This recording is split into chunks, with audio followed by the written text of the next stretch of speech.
Happy morning. Today's topic is about precipitate labor. In this video lecture, we will be discussing regarding the definition followed by the salient features, the risk factors, the complications of maternal as well as fetus, and ways to prevent, and management followed by the postmortem findings of a newborn, and how to differentiate head injury due to precipitate labor and due to hard and blunt objects.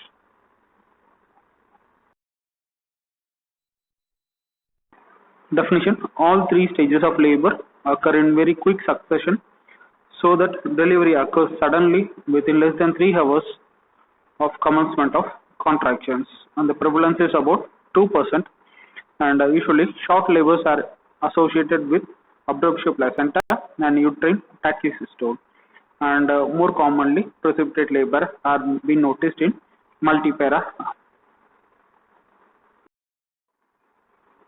And the salient features wherein all three stages have been merged in one, and the delivery occurs suddenly, rapidly, even without the knowledge of the mother, and even delivery more likely may occur even in a state of unconsciousness. The unconsciousness may be due to an effect of an anesthesia or an asphyxia, coma, drip, drunkenness, delirium, eclamptic convulsions, fits, hyposis, hysteria, or being under the influence of any narcotics or any intoxic agents, sleep syncope, whatever may be the state, cause for unconsciousness, a delivery may occur, and such conditions wherein a deep lethargy and complete loss of sensation, preventing mother to sense the ongoing parturition. Coming to risk factors, more commonly occurring in multipara and extremely rare in primates, and associated with or risk factor is placental abrasion, roomy pelvis, small premature babies. These are the risk factors for precipitate labor.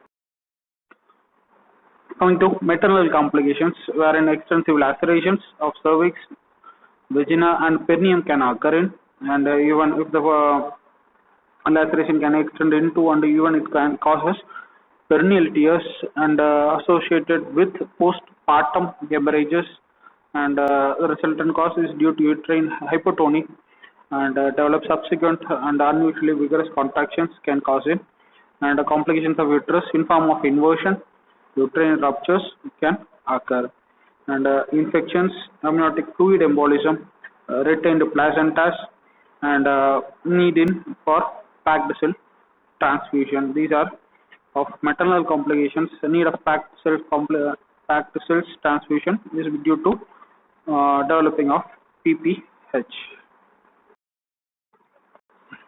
Complications in newborn.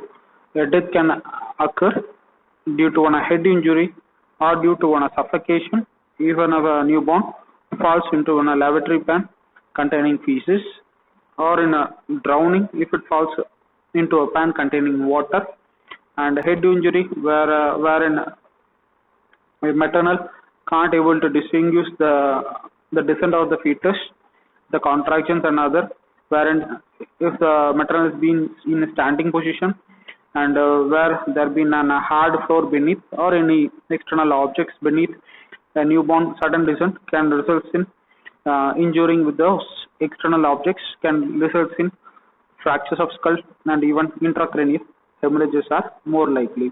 And here more commonly bones involved are either one or bilateral parietal bones have been involved, and fractures may be radiating from the frontal and squamous portion of the temporal bone, and even the third complication as a result of a hemorrhage, wherein the bleeding can occur from the torn end of the attached part of an umbilical cord, and it can either break at a maternal end or at a cord at a newborn end, and more rarely at the midpoint or the mid junction.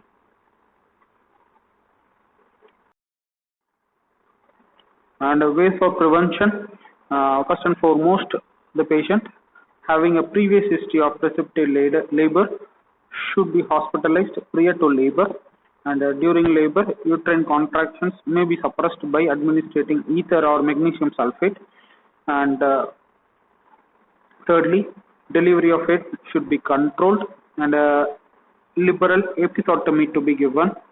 Point 5, elective induction of labor by low ruptures of membrane and the conduction of controlled delivery is helpful, and oxytocin augmentation should be avoided.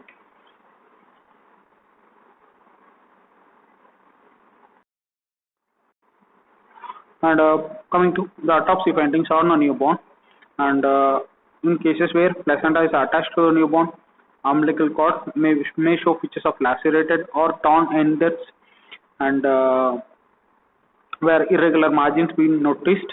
And here in case of an hair and the scalp region may show presence of extraneous objects in form of grass, gravel, mud, sand, and according to the area wherein the fetus has fall off or fell down. And regarding the head region, where caput succedaneum and the molding of heads are absent, fractures of skull have been noticed, internal hemorrhages are been present.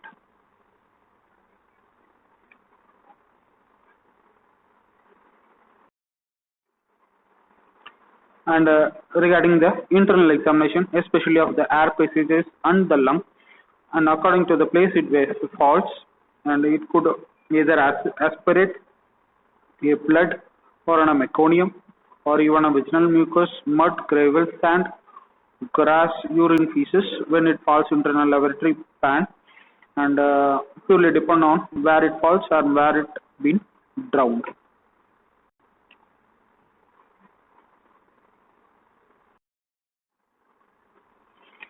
And a table column to differentiate head injury due to precipitate labor and head injury due to blunt forces. Regarding the manner, precipitate labor is been an accidental condition, and regarding the blunt force trauma, it is homicidal in nature.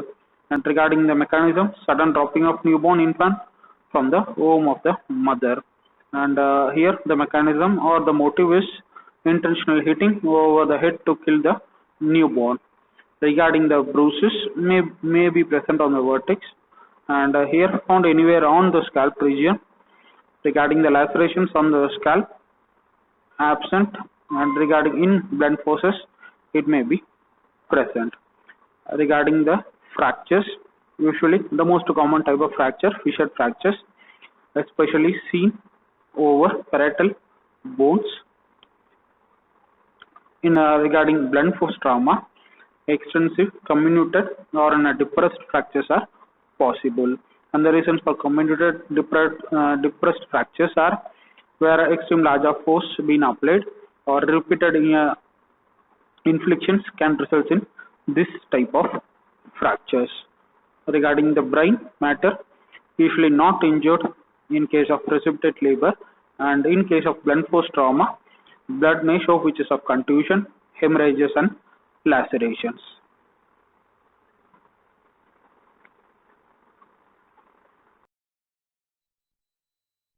Regarding the medical legal importance, point number 1, it could be an act of an infanticide.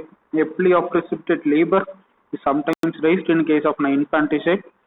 Second, a false allegation on a maternal mother, wherein alternatively in a true precipitate labor, mother may face charges of accusation, and she may be charged as an act. She has committed an act as of infanticide, and hereby meticulous examination of the deceased newborn, and as well as the physical examination of a mother and the past medical history, and by which we can able to differentiate and we can able to come to an opinion. Thank you so much for your patient listening. If there been any doubts, queries relating to the content of the video, kindly address those issues in comment section below. Thank you.